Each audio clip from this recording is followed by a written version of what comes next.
Hello students, स्वागत है आपका अपने YouTube channel UP board classes पर। आप पढ़ रहे हैं क्लास 10th की मैथ। हम अभ्यास 6.2 को समाप्त कर चुके हैं बच्चों। अब पहुंच चुके हैं अभ्यास 6.3 पर। चलिए शुरू करते हैं बिना किसी देरी के। पिछले अभ्यास में आप लोग एक नियम पढ़े हुए थे बच्चों, तो यहाँ लिखा गया है पिछला नियम। अभी आज आपको कुछ 5 मिनट समय दीजिएगा अभ्यास शुरू करने के लिए। अगर आप ये सीख लेंगे तो अभ्यास आपके लिए आसान हो जाएगा। कह रहा था कि दो त्रिभुज समरूप होते हैं, दो त्रिभुज समरूप होते हैं यदि उनके संगत कोण बराबर हों। मतलब कोई दो त्रिभुज है वो आपस में समरूप होंगे कब? जब उनके संगत कोण बराबर होंगे तब। और क्या कह रहा है? उनकी संगत भुजाएं एक ही अनुपात में हों। अभी पिछला तो अभ्यास इसी थ्योरी पर थी, तो आप पूरा अभ्यास लगाए हैं पिछला वाला। चलिए आप लोग इसको छोड़ करके अब नए नियमों को थोड़ा सीखते हैं, ठीक है। नए नियम को भी हम आपको डायरेक्ट लिखकर दिखाते हैं क्या नए नियम है। सुनिए, कह रहा है यदि दो त्रिभुजों में संगत कोण बराबर हों तो उनकी भुजाएं एक ही अनुपात में मतलब समानुपाती होती हैं। मान लो कोई दो त्रिभुज है, यदि उनके संगत कोण बराबर हो, अर्थात क्या हुआ बच्चों, दोनों त्रिभुजों के संगत कोण बराबर हो। जैसे छोटा सा एग्जांपल लेके देखते हैं। चलिए देखिए, मान लो ये त्रिभुज है, ये एक त्रिभुज है और ये दूसरा त्रिभुज है, उससे बड़ा दिख रहा है, थोड़ा सा उससे बड़ा है, ठीक है। अगर इसका ये कोण इस कोण के बराबर हो, ये कोण इस कोण के बराबर हो और ये कोण इस कोण के बराबर हो, इसीलिए कहा जा रहा है संगत कोण बराबर हो, तो जो ये भुजाएं होती है ना, ये भुजाएं, ये भुजा बटे ये भुजा बराबर होती है, ये भुजा बटे ये भुजा बराबर होती है, ये भुजा बटे ये भुजा, मतलब संगत कोण समानुपाती होते हैं। अगला नियम क्या है? यदि एक त्रिभुज का एक कोण दूसरे कोण के बराबर हो तथा इन कोणों के अंतर्गत करने वाली भुजाएं समानुपाती हो तो त्रिभुज समरूप होते हैं। क्या कहने का अर्थ है बच्चों? मान लीजिए ऐसे कोई दो त्रिभुज हैं, एक त्रिभुज ये रहा और दूसरा त्रिभुज मान लीजिए ये रहा।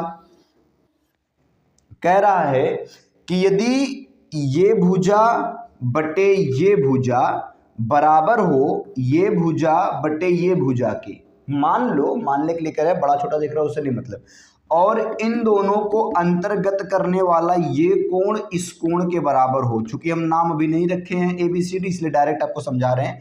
ये कोण इस कोण के बराबर रहे तो ये त्रिभुज इस त्रिभुज के समरूप होगा।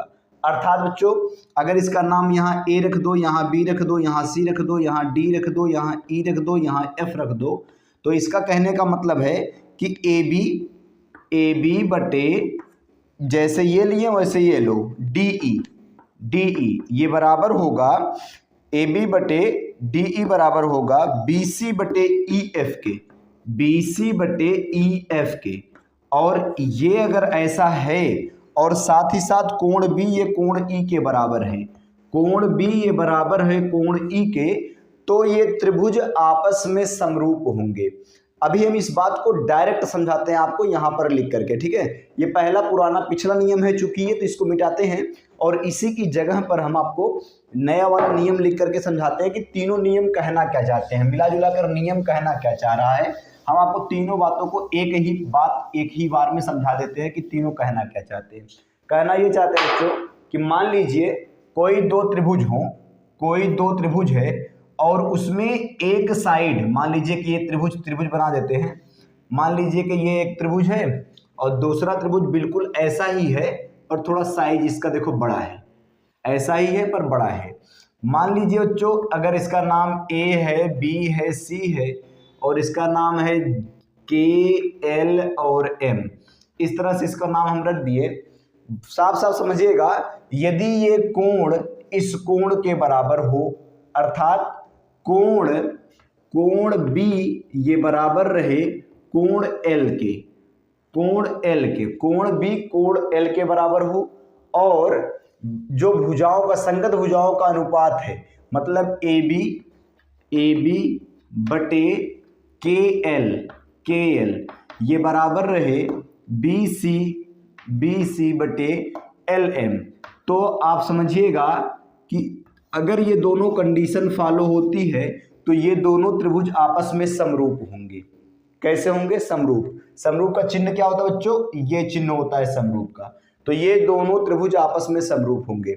इसको कहा क्या जाता है शॉर्ट में, इसको कहा जाता है देखो भुजा कोण भुजा। ये भुजा इस भुजा का अनुपात, इस भुजा से इस भुजा का अनुपात, और इसको लिखा जाता है SAS, मतलब साइड एंगल साइड समरूपता सिद्धांत। 9 में आप बहुत पढ़े थे SAS सर्वांग समता सिद्धांत। वहां पर सर्वांग समता था, यहां पर समरूपता है।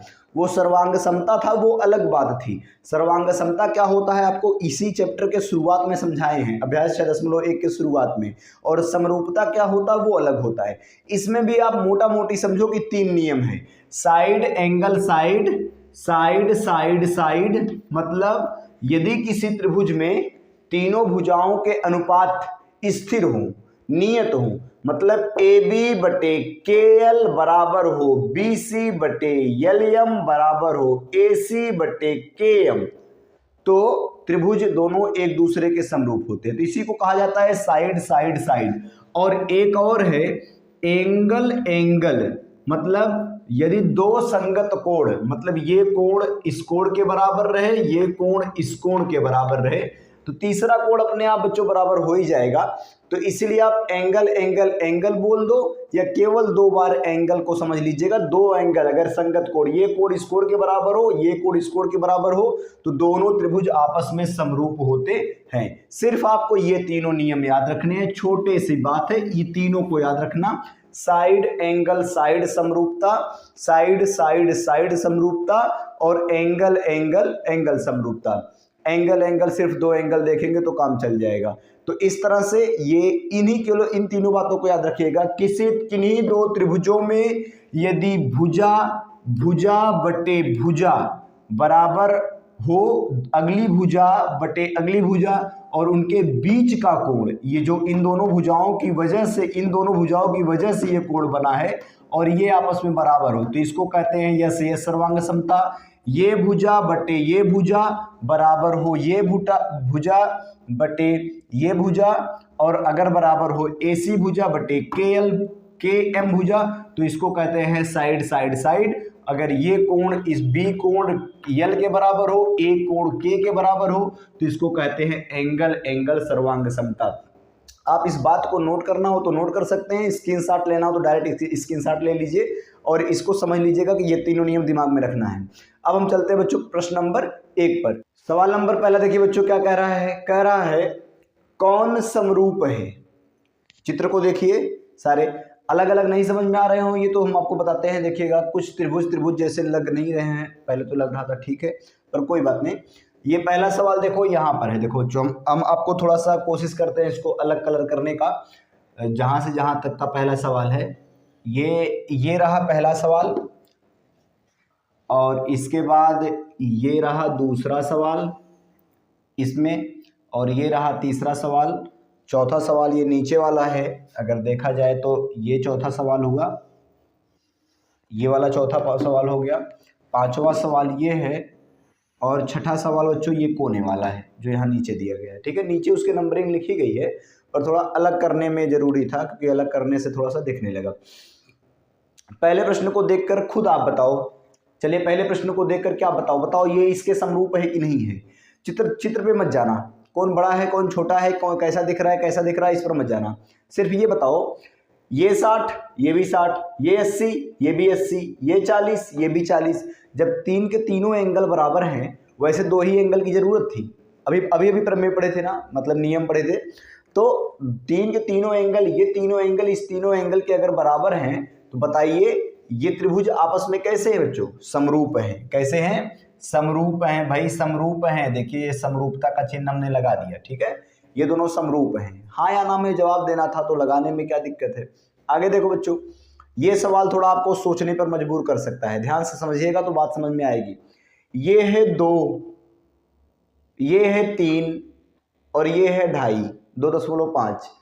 जस्ट इसी को देखना, एकदम मजे की बात। देखो 2 दूनी 4, 2.5 दूनी 5, 3 दूनी 6, अनुपात सब बराबर ही हैं।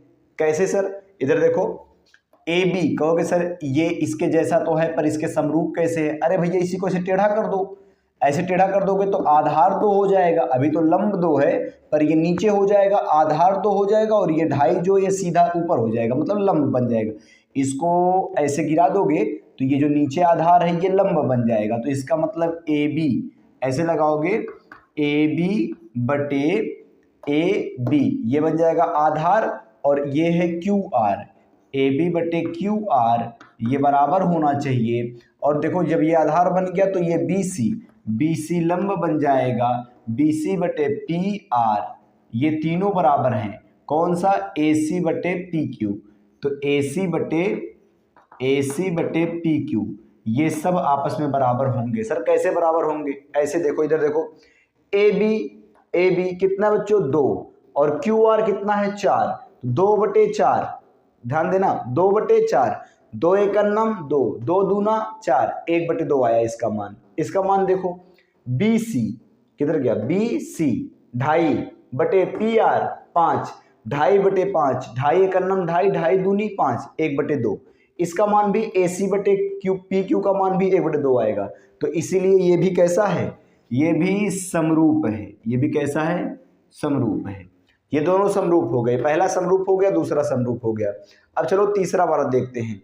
अरे वही तीनों सूत्र याद रखो, तीनों प्रमेय, तीनों नियम याद रखो, इसी पर बच्चों अप्लाई कर दो, इसी पर लगा दो, हो जाएगा। इसमें देखो एंगल वाला था, इसमें साइड वाला है, साइड, इसमें एंगल। अब जरा इसको देख लेते हैं तीसरा वाले का। तीसरा वाले में तो ऐसे समझो, यहाँ पर 2.7 है और यहाँ 2 है, 2 दूना 4 तो है, 3 दूना 6 भी है, लेकिन यहाँ 2.5 न होके 2.5 दूना 5 हो जाता तो बात बन जाती, पर 2.5 दूना 5 नहीं है, 2.7 है। तो इसका मतलब ये समरूप नहीं है, ये समरूप नहीं है। हम आपको काट के दिखा दिए कि समरूप नहीं है भैया, इसका अनुपात इक्वल नहीं है, ठीक है, ये समरूप नहीं है, समरूप नहीं है, ठीक है। तीसरा वाला समरूप नहीं है। चौथे वाले पे आ जाओ, चौथे वाले पे इधर देखो बच्चों, 2.5 दूना 5, 2.5 दूना 5, आगे समझना 5 ये है ना, 5 दूना 10। कहोगे सर ये भुजा दूसरी है, ये भुजा आधार है। अरे प्रभु इसी को आधार बना लो ना, पकड़ के ऐसे पलट दो, ऐसे पकड़ के घुमा दो, इसको पटक के नीचे कर दो तो ये बन जाएगा नीचे आधार, आधार 5, तो 5 दूना 10, और जो ये 2.5 है, ये 2.5 दूना 5। क्या कहने का अर्थ है, समझना बात को। इधर देखो ये दोनों भुजाएं देख रहे हो, एक 2.5 है और एक 5 है, तो जो दोनों भुजाएं हैं वो पास पास सटी हुई हैं, इसकी वजह से ही 70 अंश का कोण बन रहा है। और अभी आपको बताए थे कौन सा, यस ए एस, मतलब कोण कोण के बराबर है और भुजाओं का अनुपात इक्वल हो। 5 का जो है 5/5, इसका मतलब ये 2.5 दूनी 5 और 5 दूनी 10, 2.5 दूनी 5 2 बार गया और 5 दूनी 10 2 बार गया, और बीच में कोण बराबर 70 के बराबर। तो ये है बच्चों यस ए एस से सर्वांगसम है, सर्वांगसम है। सर्वांग समता जो प्रमेय लग रहा है वो यस ए एस लग रहा है। यहाँ क्या लगा था, यहाँ बच्चों एंगल 2 ही बार लिखने की जरूरत है, पर कोई बात नहीं। वहां पर कोण, यहाँ पर अनुपात वाला वो तो समरूप ही नहीं है, और यहाँ यस ए एस वाला लग गया। चलो इसमें देख लेते हैं पचवें वाले में। पचवें वाले में देखो बच्चों ध्यान समझिएगा, 80 ये है तो 80 ये भी है, ये बात तो बन रही है। 2.5 दूनी 5 ये भी ठीक है, ये बात बन रही है। आगे सुनना, 3 दूना में 6, यहाँ पर क्या मिस्टेक हो रहा है जरा एक बार पकड़ने की कोशिश करो, देखते हैं आप पकड़ ले जाते हो या नहीं। इसमें क्या मिस्टेक हो रहा है भैया, ध्यान देना। ये किस भुजा की माप दिया है, ये भुजा और ये भुजा, इन दोनों को मिला के तो कोण ये बन रहा है, और इसमें इसको और इसको मिला करके कोण ये बन रहा है। मतलब 2 भुजाओं का माप जिनको दिया गया है उसी भुजाओं से ही कोण बनना चाहिए था। इसीलिए आपको नियम में लिखवाया गया था अंतर्गत करने वाली दो भुजाओं को अंतर्गत करने वाला जो कोण बनेगा, मतलब 5 है और ये 6 है, दोनों आके सटे हुए हैं तब है ना 80 अंश का कोण बना। लेकिन यहाँ पर 2.5 और फिर 3 ये आपस में सटे तो कोण तो यहाँ बना रहा है, यहाँ बनना चाहिए था। अगर इस कोण का मान 80 दे दिया होता, इस कोण का मान 80 देता तो बच्चों ये समरूप होते, लेकिन इस कोण का मान 80 न दे करके इसका 80 दिया, अतः ये समरूप नहीं है, समरूप नहीं है, ये समरूप नहीं है भाई, नहीं है, समरूप नहीं है। भले आपको लगता होगा समरूप है पर समरूप नहीं है। चलिए आखिरी वाला देख लेते हैं, छठा वाला क्या कह रहा है, सुनो। 80-80 बात तो पकड़ में आ रही है, 80-80 बात पकड़ में आ रही है, लेकिन सर यहाँ 30 दिया, यहाँ 70 दिया। अरे तो पहले देखो तो कौन सा दिया, यहाँ इसका मान दे रखा है 70, ऊपर वाले कोने का 70 दे रखा है, तो भैया वो तो 70 होगा ही, इसमें भी होगा इसमें भी होगा। सर कैसे होगा, सुनो, अगर ये 70 है, ये 70 है, ये 80 है, तो 8 7 15 150 हुआ, और त्रिभुज के तीनों अंतःकोणों का योगफल आपके दिमाग में आ गया होगा, त्रिभुज के तीनों अंतःकोणों का योगफल 180 अंश होता है, तो 8 7 15 150 तो यही हो गया। तो इसका मतलब ये कितने अंश का है, 30 अंश का है, तब है ना मिला के 180 होगा। तो भैया 80 मैच कर रहा है, 30 मैच कर रहा है, जब 2 ठो मैचे कर गया तो 70 मैच ही करेगा। तो एंगल एंगल एंगल इससे क्या है, ये सर्वांगसम है, सॉरी सर्वांगसम नहीं, समरूप है। क्या है, समरूप है। ठीक है, तो इस तरह से सवाल नंबर 1 समाप्त होता है। तो देख करके हमको क्या पता चलता है कि केवल तीसरा वाला और पांचवा वाला ये दोनों समरूप नहीं हैं, और बाकी सब के सब यानी कि 6 प्रश्न दिए गए थे पहले वाले में, वो सब समरूप है। आप इसको जल्दी से नोट कर लीजिए। प्रश्न नंबर 2 देखिए बच्चों क्या कह रहा है, कह रहा आकृति 6.35। चलिए सीधे सीधे इसमें देखते हैं फिगर में, जब इनकी बात कर दिया तो केवल इसको देखते हैं। दे रखा है ओडीसी, ओडीसी है छोटका त्रिभुज, समरूप है ओबीए, ओबीए ये बड़े वाले त्रिभुज के, ये त्रिभुज इसके समरूप दिया गया है, और साथ ही साथ में इस कोण का मान दे रखा है 125 अंश और इसका दे रखा है 70 अंश। पूछ रहा है ये कोण का मान बताओ, ये कोण का मान बताओ और ये कोण का मान बताओ, 3 कोणों का मान पूछा है। चलिए शुरू करते हैं, लगाते हैं कैसे, इधर देखिएगा बच्चे।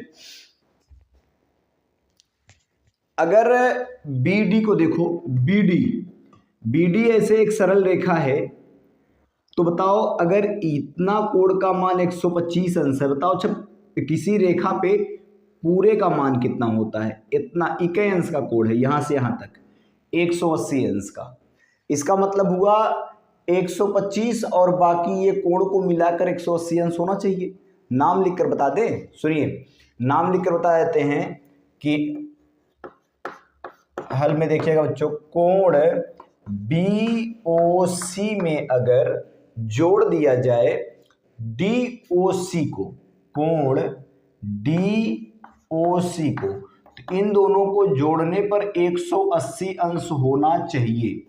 क्यों होना चाहिए, क्योंकि एक ही रेखा में स्थित कोण है, किसी एक ही रेखा में स्थित कोण होता है, तो इसको आप बोलोगे ये 180 अंश का होना चाहिए।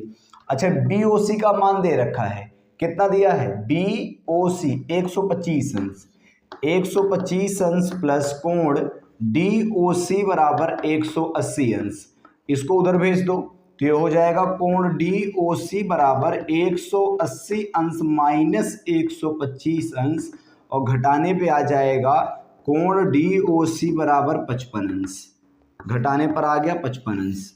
तो इसका मतलब ये हो गया कि जितना ये बाकी का कोण था ये वाला, यहाँ पर देखो हम निशान लगा रहे हैं तीर का, ये हो गया 55 अंश का। ठीक, ये 70 है बच्चों, ये 70 है, ये 55 है, और ये है एक त्रिभुज, और त्रिभुज के तीनों अंतःकोणों का योगफल कितना होता है, कितना होता है 180 अंश। तो इसका मतलब ये हुआ, आगे हम निकालते हैं, तीनों का कोण का नाम लिखें तो CDO, कोण CDO प्लस कोण DOC, कोण DOC और प्लस कोण एक और कोण का बोला DCO, कोण DCO, इन तीनों का योगफल 180 अंश होना चाहिए। क्यों होना चाहिए, त्रिभुज के तीनों अंतःकोण हैं, क्योंकि एक त्रिभुज के तीनों कोण हैं, त्रिभुज के तीनों एक कोण है, तो इसीलिए इन तीनों का योगफल 180 अंश होना चाहिए। CDO का मान दिया गया है, CDO 70 अंश, ये हो गया 70 अंश प्लस DOC का तो निकाला गया है, DOC 55 अंश, तो लिख दिया हमने 55 अंश प्लस कोण DCO, इसका तो पता नहीं है हमको, DCO कहाँ गया, DCO इसका मान हमको नहीं पता है, इसका मान हमको नहीं पता है, तो इसी का भी निकल कर चला आएगा। देखो कैसे निकलेगा, बराबर 180 अंश होना चाहिए, तो लिख दिए 180 अंश, 75 70 और 55 7 5 12 और 5 120 125 अंश, 125 अंश प्लस कोण DCO बराबर 180 अंश, इसको इस तरफ ले जाओ तो कोण DCO बराबर हो जाएगा 180 अंश माइनस 125 अंश, या लिख सकते हो कोण DCO बराबर सीधे सीधे 55 अंश। कोण DCO का मान कितना आ गया, 55 अंश आ गया। आखिरी लाइन दिख रही है आपको, कोण DCO का मान हो गया 55 अंश। अगर बात नहीं दिख नहीं रहा हो तो समझ लो कि DCO इसका मान भी बच्चों 55 अंश आ गया, इसका मान भी 55, ये भी 55 अंश आ गया, ये भी 55 अंश आ गया। अब तो तीनों निकल गया। इधर देखो, ये त्रिभुज का 70, ये 55, ये 55, समझना, ये 70, ये 55, ये 55। अब आगे समझो बात को, दे रखा था ये त्रिभुज इसके समरूप है, ये त्रिभुज इसके समरूप है, दोनों का 55 55 आ गया। अब जरा जब समरूप है तो समझो बात को, ये कोण इस कोण के बराबर होगा, ये कोण इस कोण के बराबर होगा, तो बच रहा है जो ये कोण भी तो बच्चों इस कोण के ही बराबर होगा। क्यों, इसको कहते हैं एकांतर कोण। अगर एकांतर कोण बात नहीं समझ में आता है, क्योंकि इसको समांतर तो दिया नहीं है, अगर एकांतर कोण नहीं बना रहे हैं आप, तो ऐसे समझो समरूप त्रिभुज कैसे बन रहे हैं, ये तीनों कोण आपस में बराबर होंगे, तीनों समरूप हैं तो कोण भी तो बराबर होंगे। जब समरूप हैं, चूंकि लिख सकते हो त्रिभुज DOC ये समरूप है त्रिभुज OAB के, तो जो कोण A होगा ये बराबर होगा कोण C के, ये लिख सकते हैं। इसीलिए कोण A का मान हो जाएगा 55 अंश।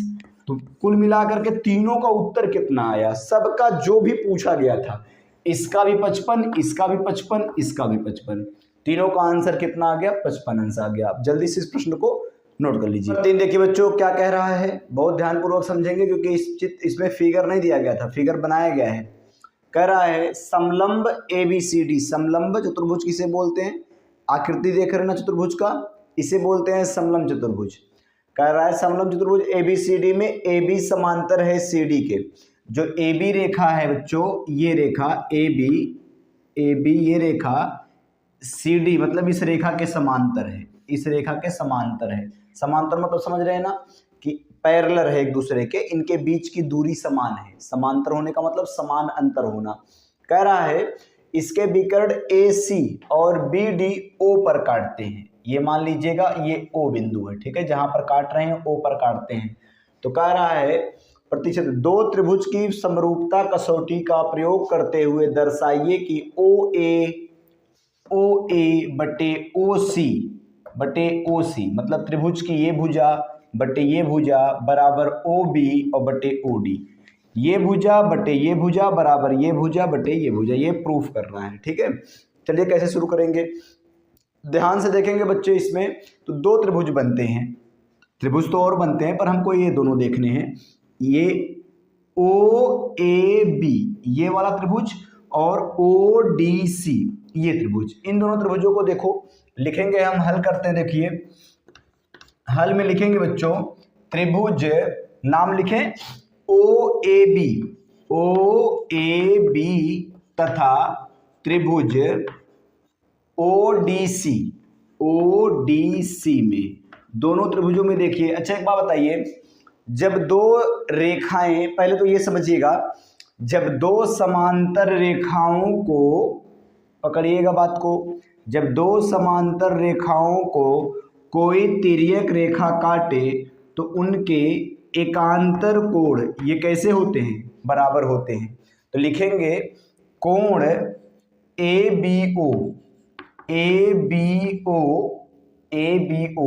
ये बराबर होगा कोण ODC के। ODC के क्यों बराबर होगा? एकांतर कोण है। कैसे कोण है? एकांतर कोण है, क्योंकि ये एकांतर कोण है इसीलिए।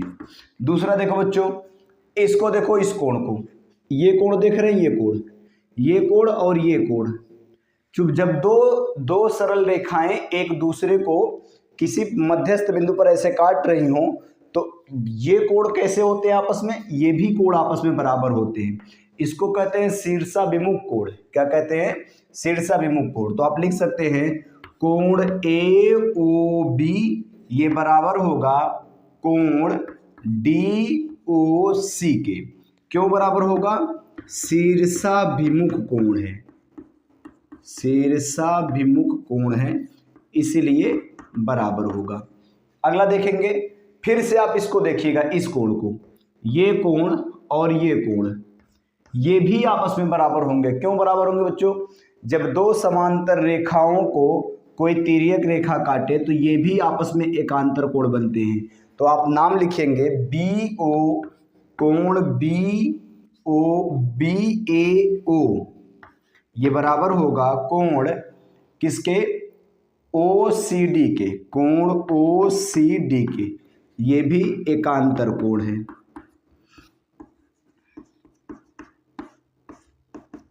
ये भी एकांतर कोण है। अब बताइएगा, जब ये त्रिभुज के तीनों कोण इस त्रिभुज के तीनों कोणों के बराबर ही हो गए तो ये दोनों त्रिभुज आपस में कैसे हो गए? समरूप हो गए। अतः बोल सकते हैं बच्चों, अतः त्रिभुज OAB तथा क्यों लिखना, सीधे समरूप का चिन्ह लगाएंगे, तथा ये समरूप होगा ODC के, त्रिभुज ODC के। ये दोनों आपस में समरूप हो गए। और जब समरूप हो गए तो बताइए, समरूप त्रिभुज में ही तो ये कसौटी फिट बैठती थी कि उनके भुजाओं का अनुपात बराबर होता है। जब समरूप होते हैं तो अतः आप बोल सकते हैं कि OA बटे OC ये बराबर होगा OB बटे OD के। ये कब ये बात बैठती है? जब कोई त्रिभुज दूसरे त्रिभुज के समरूप होता है तभी ये बात फिट बैठती है। और समरूप आप सिद्ध कर चुके हैं। जब समरूप सिद्ध कर चुके हैं तो भुजाओं के अनुपात भी आपस में बराबर होंगे। ऐसे लिख सकते हैं कि जब त्रिभुज समरूप हैं तो भुजाओं के अनुपात भी आपस में बराबर होंगे। पिछले प्रमेय में आप पढ़ चुके थे। प्रश्न नंबर 4 देखो बच्चों, क्या कह रहा है? आकृति 6.36 में, वो रहा आकृति 6.36, बोला है QR बटे QS बराबर QT बटे PR तथा कोण 1 कोण 2 के बराबर है।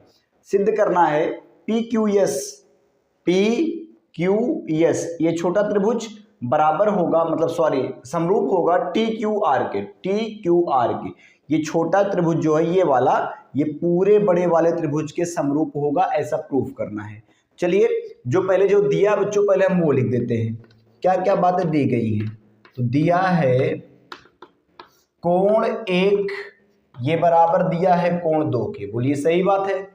जब कोण 1 कोण 2 के बराबर होगा, इधर देखो, कोण 1 ये रहा, कोण 2 ये रहा, तो जब कोण 1 और कोण 2 बराबर हैं तो जब कभी भी किसी त्रिभुज में बच्चों दोनों कोण बराबर होते हैं तो उनके आमने सामने की भुजाएं भी आपस में बराबर होती हैं। तो सम्मुख, ऐसे आप पढ़े हुए हैं पहले से, सम्मुख कोण के भुजाओं के मतलब बराबर कोण के सम्मुख भुजाएं आपस में बराबर होती हैं। तो क्या हो जाएगा? लिख सकते हैं अतः क्या दिया गया है, सुनो, PQ भुजा जो होगी ये बराबर होगी PR के। PQ भुजा जो होगी ये भुजा इस भुजा के बराबर होगी। क्यों बराबर होगी? क्योंकि इसके कोण आपस में बराबर हैं। जब कोण आपस में बराबर होते हैं तो उनके सम्मुख भुजाएं भी आपस में बराबर होती हैं। चलिए, इसको मान लीजिएगा समीकरण नंबर 1, ठीक है, इसको समीकरण नंबर 1 मान लीजिएगा। और आगे देखेंगे जो दिया गया है QR और बटे QS, QR बटे QS बराबर दिया है क्यू टी बटे पी आर के, ये दिया गया है। अच्छा एक बात बताएं, अगर आपको पी आर देखो, पी आर, तो ये पी क्यू के बराबर है। पी आर किसके बराबर है? पी क्यू के। अगर आप चाहो बच्चों तो पी आर की जगह पी क्यू लिख सकते हो, तो हो जाएगा क्यू आर बटे क्यू एस, ये बराबर होगा क्यू टी को ऐसे रहने दो बटे पी आर की जगह आप पी क्यू लिख सकते हैं। इसको आप मान लीजिएगा समीकरण नंबर 2। और एक बात और देखिए, चाहे आप ये छोटा वाला त्रिभुज ले लो पी क्यू एस, वहां भी कोण 1 है, और चाहे बड़ा वाला पूरा त्रिभुज ले लो टी क्यू आर, उसमें भी कोण 1 है। तो चाहे छोटका त्रिभुज लो चाहे बड़का त्रिभुज लो, दोनों में कोण 1 आ रहा है, दोनों में, और वो कॉमन है। और बच्चों ऐसा हो सकता है, ऐसा लिख सकते हैं कि कोण 1 जो है वो कॉमन है। कॉमन है, कॉमन होने का मतलब बच्चों दोनों के लिए है, छोटे वाले त्रिभुज के लिए भी बड़े वाले त्रिभुज के लिए भी। जरा देखिएगा, जब एक कोण, ध्यान दीजिएगा, एक कोण, ये कोण दूसरे वाले त्रिभुज जो इसी में छुपा है, एक छोटा वाला त्रिभुज का कोण 1, ये बराबर होगा बड़े वाले त्रिभुज के कोण 1 के। ये भुजा इस भुजा के बराबर, भुजा भुजा के बराबर, कोण कोण के बराबर। और अगली बात समझिएगा, ये नियम फॉलो हो रहा है, क्यू आर, क्यू आर कहां पर है देखिए, क्यू आर ये बड़ा वाला लाइन, क्यू आर बटे क्यू एस, क्यू एस बड़ा वाला भुजा बटे छोटका भुजा, बड़ा वाला भुजा बटे छोटका भुजा बराबर है क्यू टी, क्यू टी बड़ा वाला भुजा और बटे पी क्यू, पी क्यू छोटा वाला भुजा। ये नियम देखकर आपको क्या लगता है कि ये दोनों त्रिभुज आपस में कैसे होंगे? बताइए, समरूप होंगे। अतः आप लिख सकते हो बच्चों, अतः लिख सकते हैं त्रिभुज P Q S, P Q S यानी छोटा वाला त्रिभुज, ये समरूप होगा टी क्यू आर के, त्रिभुज टी क्यू आर के। और यही हमको प्रूफ करना था और यही आप प्रूफ कर चुके हैं, ठीक है, प्रूफ्ड। यही प्रूफ करना था, यही प्रूफ हो गया है। एक बार आप मतलब अगर एक बार में बात ना समझ में आए तो फिर से देखिएगा इस वीडियो को, यहीं से इसको देखेंगे तो फिर से एक दो बार में समझ में आ जाएगा। चलिए आप इसको नोट करिए, हम चलते हैं अगले प्रश्न पर। प्रश्न नंबर देखिए बच्चों 5वां, क्या कह रहा है सुनिए। कह रहा है त्रिभुज पी क्यू आर की भुजाओं पी आर और क्यू एस पर क्रमशः बिंदु एस और टी इस प्रकार स्थित है कि कोण पी, ये कोण बराबर है R T S, R T S इस कोण के बराबर दिया गया है, ठीक है।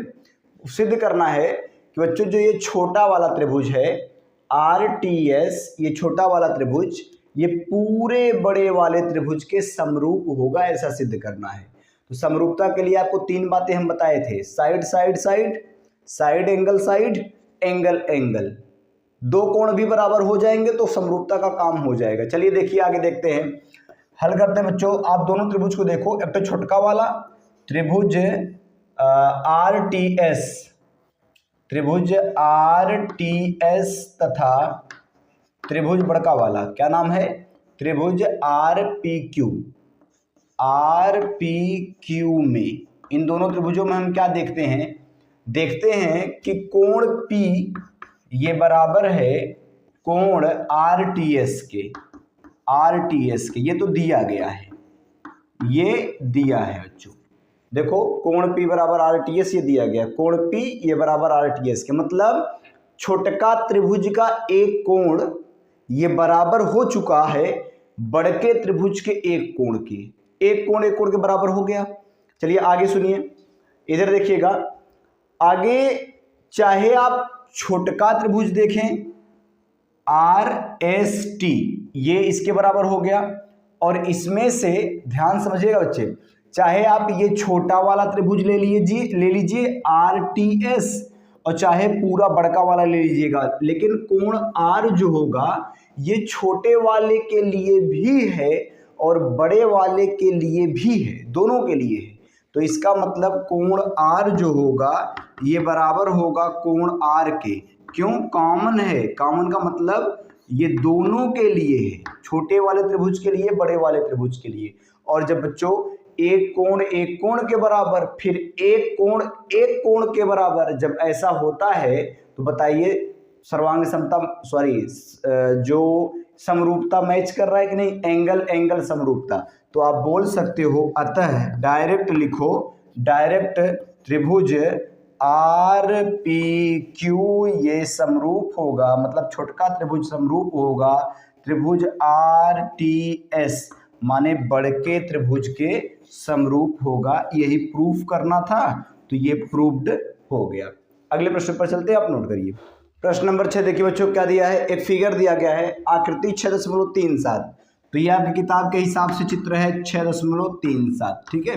यह आकृति नंबर 6.37 है। इसमें क्या दिया गया है, दिया है त्रिभुज ए बी ई, त्रिभुज ए बी ई ये सर्वांगसम है। ये बच्चों चिन्ह किसका है, ये सर्वांगसम है त्रिभुज ए सी डी के। इसका मतलब समझते हैं, इधर देखिए जिस पर हम चार्ट चला रहे हैं वो त्रिभुज की बात हो रही है।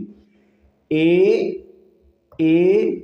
बी ई मतलब ए बी और ई, ये त्रिभुज देख रहे हैं, ये वाला ये त्रिभुज जो देख रहे हैं इतना सा, इतना ये त्रिभुज सर्वांगसम है किस त्रिभुज के, यहां से आइए, यहां से लौट जाइए और इस त्रिभुज के, इसके सर्वांगसम है, जो ऐसे और ऐसे करके है यहाँ पे। ये वाला त्रिभुज इस त्रिभुज के सर्वांगसम है। इसका मतलब सर्वांगसम का मतलब समझते हैं, सभी अंग समान है। और जब सभी अंग समान है तो इसका मतलब अभी आप किस त्रिभुज को लिए हैं, देखिए ध्यान से, यहाँ से ऐसे और यहाँ तक लिए पूरा, इसको ऐसे ही इधर से इसको पूरा। तो मतलब ए बी ये ए सी के बराबर है। जो ए बी भुजा है ये बराबर है ए सी के। सर्वांगसम होने का मतलब है कि ए बी ए सी के बराबर है। पहली बात हो गई। दूसरी बात देखिएगा, जब सर्वांगसम होंगे तो बच्चों ये छोटी भुजा, ध्यान समझिएगा, इस त्रिभुज की बात हो रही है। ये त्रिभुज, इस त्रिभुज की ये छोटी वाली भुजा ये इस त्रिभुज के छोटी वाली भुजा के भी बराबर होगा। मतलब ए डी भुजा ये बराबर होगी ए ई भुजा के, ए डी भुजा ए ई भुजा के बराबर होगी। क्यों? क्योंकि सीधी सी बात है, सर्वांगसम का मतलब ही होता है सर्व अंगसम, सभी भाग, उसके सभी पार्ट जो है, सभी उसके भुजाएं आपस में एक दूसरे के बराबर होंगी। तो ये दोनों बातें लिख लिए। अब जरा आप दोनों त्रिभुज को ध्यान से समझेंगे तो चाहे आप बच्चों ये वाला त्रिभुज ले रहे हैं, ए बी ई वाला त्रिभुज ले रहे हैं, चाहे ए डी सी वाला त्रिभुज ले रहे हैं, ये दोनों त्रिभुजों में ये कोण देख रहे हैं, ये कोण कॉमन है। मतलब कोण ए जो है ये बराबर है कोण ए के, ये कॉमन भुजा है, कॉमन कोण है, ठीक है, कॉमन कोण है, ये दोनों के लिए है। मतलब चाहे आप छोटे वाले त्रिभुज को ले लीजिए, चाहे बड़े वाले त्रिभुज के लिए, चाहे ये छोटे वाले केवल त्रिभुज को ले लीजिए, चाहे पूरे बड़े वाले त्रिभुज के लीजिए, ये कोण कॉमन होगा। आगे समझिएगा, जब बच्चों ये भुजाएं आपस में बराबर हैं तो आप लिख सकते हैं इन दोनों को एक ही साइड से, इसको इसके बटे में, इसको इसके बटे में। तो लिख सकते हैं ए बी पूरा बड़ा वाला बटा ए डी छोटा वाला, ये बराबर होगा ए सी बटा ए ई के। क्या क्यों ऐसा लिख दिया सर? भैया यही तो कसौटी थी, याद करिए, समरूप होने का ये भी तो एक कसौटी थी कि ऐसा होगा और एक कोण बराबर होंगे तो ये दोनों त्रिभुज आपस में समरूप होंगे। कौन कौन सा? ये छोटा वाला और ये पूरा बड़ा वाला आपस में कैसे होंगे? समरूप होंगे। अतः आप बोल सकते हैं क्या बोल सकते हैं कि त्रिभुज ए डी ई ये समरूप होगा त्रिभुज ए बी सी के। ये प्रूफ करना था और यही आपका प्रूव्ड हो गया। आप जल्दी से इसको नोट कर लीजिए। प्रश्न नंबर 7 देखिए बच्चों, इस प्रश्नों में एक ही में 4 प्रश्न दिए गए हैं। सातवें के अंदर 4 प्रश्न दिए गए हैं, फिगर एक ही है। चित्र नंबर 6.38, ठीक है, ये है 6.38। आप बुक में देखेंगे तो आपको मिल जाएगा। ये आकृति है 6.38 और इसमें 4 प्रश्न दिए गए हैं। और इतना बताने के बाद, 6 सवाल बताने के बाद बच्चों हमको आवश्यकता ही नहीं पड़ती कि इसको आपको बताया जाए। हम आपको चारों सवाल इसी चित्र में दिखा करके प्रूफ करते हैं, केवल आप देख करके बताइए बात ठीक है या नहीं, उसके बाद आप लगा लेंगे। चलिए इधर देखिएगा, त्रिभुज देखो जिसको जिसको 90 अंश दिया है, पहले तो आप समझ लो बच्चों, अगर ये कोण 90 अंश का है तो बताओ ये कितना होगा, ये भी कितना होगा, 90 ही होगा, याद रखिएगा इसको, ये भी 90 होगा क्योंकि पूरी सीधी लाइन 180 का होता है। अगर ये 90 है तो ये भी कितना होगा, 90 ही होगा, इसको दिमाग में आप बैठा लीजिए। अब आगे चलिए, त्रिभुज AEP, जहां जहां बोले AEP, ये वाला त्रिभुज जिस पर हम टिक कर रहे हैं, ये त्रिभुज समरूप होगा CDP,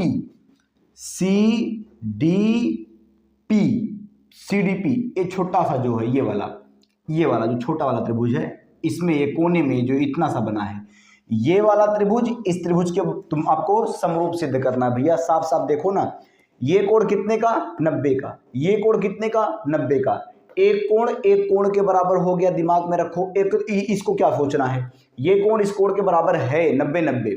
आगे समझना, जब एक रेखा को कोई दूसरी रेखा काटती है तो बताओ शीर्षाभिमुख कोण कैसे होते हैं, बराबर।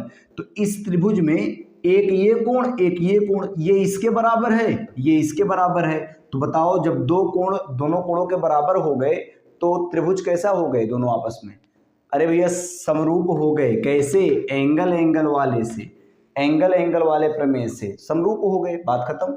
यही आपको लिखना पड़ेगा, कर लेंगे ना आप लोग। चलिए आगे देखिएगा, ABD,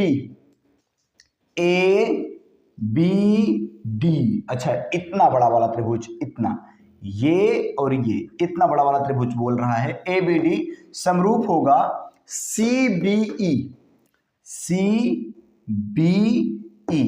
ये आधे के, मतलब ABD,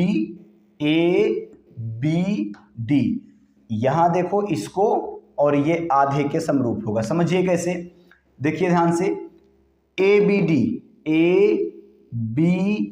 बताइए एक कोण कितने अंश का है, 90 अंश का है, एक कोण 90 का है ना, दिमाग में रखना। आगे सुनो, CBE,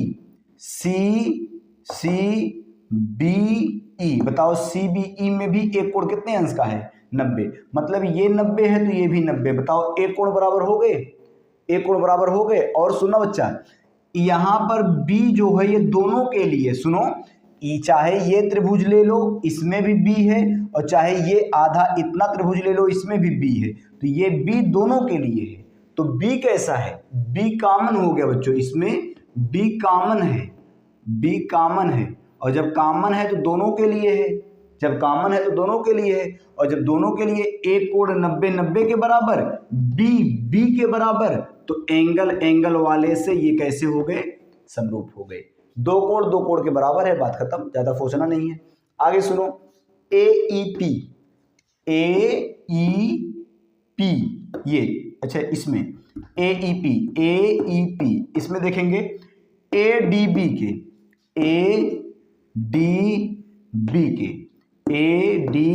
के, आगे समझिएगा, ADB, इसमें एक कोण कितने का है, 90 का है, और AEP में भी एक कोण कितने का है, 90 का है, और यहाँ पर एक कोण के बराबर हो गया, ये 90 इस 90 के बराबर हो गया, ADB की बात किया है तो 90 के बराबर हो गया।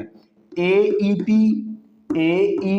मतलब ये 90 अंश सम्मिलित हो रहा है, और ADB ये 90 सम्मिलित हो रहा है, तो 90 के बराबर हो गया, और 90 अंश के बराबर हो गया। दूसरा कोण देखिए कौन सा है, AEP,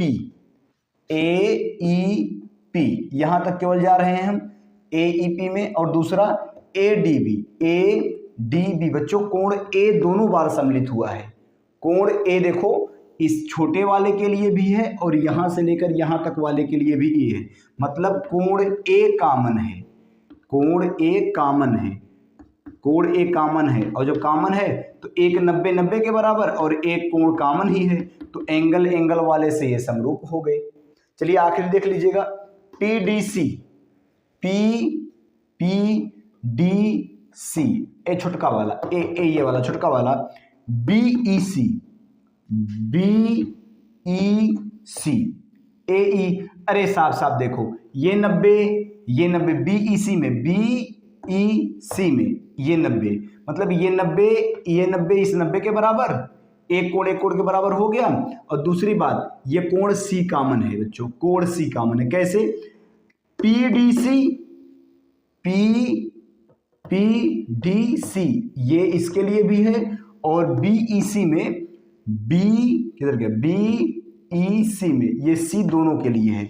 तो कोण C इसमें कॉमन हो गया, कोण C कॉमन है दोनों त्रिभुजों में, और कोण C कॉमन है तो 190 है, 190 है, और कोण C कॉमन है। इस तरह से हम बोल सकते हैं कि सारे के सारे त्रिभुज एक दूसरे के समरूप हैं, जिसकी बात किया था वो समरूप प्रूफ हो गए हैं। अब बस चित्र हमने बड़ा इसलिए बनाया था ताकि चित्र में आपको समझा सके, आप बारी बारी इसको थोड़ा सा डिटेल में लिख लीजिएगा अपने मर्जी से।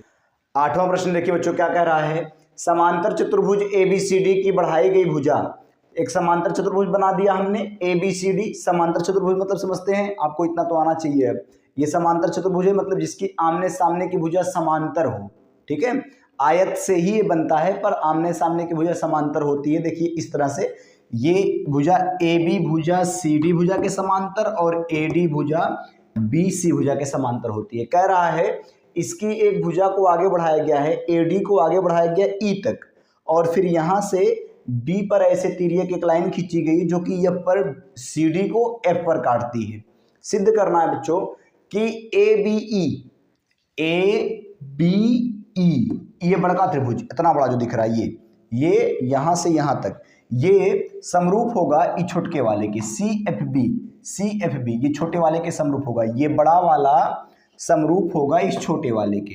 तो बच्चों याद रखो, सबसे बड़ी बात, ये आसान प्रश्न है, इसको हल करते हैं। देखिए हल करेंगे तो समझिएगा, कोण A ये बराबर होगा कोण C के। क्यों बच्चों? ये जो कोण A होगा ना, ये कोण ये बराबर होगा कोण C के, क्योंकि समांतर चतुर्भुज के सम्मुख कोण आपस में बराबर होते हैं। तो समांतर चतुर्भुज के सम्मुख कोण है, समांतर चतुर्भुज के सम्मुख कोण है, इसीलिए बराबर होंगे, ठीक है। समांतर चतुर्भुज के सम्मुख कोण है इसीलिए बराबर होंगे। चलिए एक बात तो हो गया, समझिएगा, ये बड़के त्रिभुज का कोण था, ये छोटके त्रिभुज का कोण था, और एक कोण बराबर हो चुका है, एक और हो जाए तो काम निपट जाए। कैसे? सुनिए, इधर देखिए, यहां देखिएगा बच्चों, जब कोई एक रेखा से जा रही हो और कोई दूसरी समांतर रेखा हो और इन दोनों को कोई तिर्यक रेखा काट रही हो, अरे भैया AB के समांतर है CD, और जब दो समांतर रेखाओं को कोई तिर्यक रेखा काट रही है ना, तो ये कोण और ये कोण एकांतर कोण होते हैं और ये आपस में बराबर होते हैं। तो इसका मतलब ये कोण और ये कोण आपस में कैसे होंगे?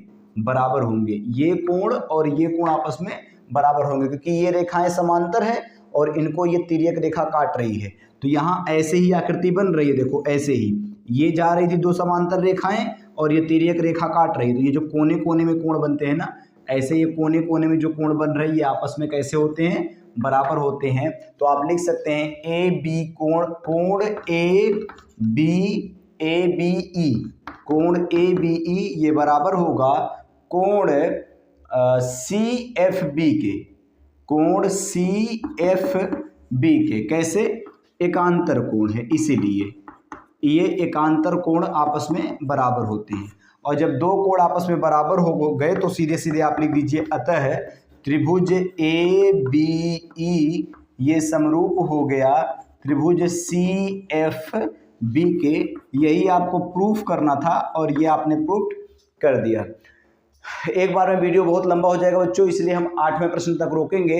इस अभ्यास में कुल 16 प्रश्न हैं और आपसे बस अनुरोध है कि आप चैनल को लाइक शेयर सब्सक्राइब जरूर कीजिए। और मिलते हैं हम अगले वीडियो में इस अभ्यास को आगे बढ़ाते हुए, और उसमें हम सवाल 9 नंबर से लेकर के 16 नंबर तक पूरा करेंगे। तब तक के लिए धन्यवाद।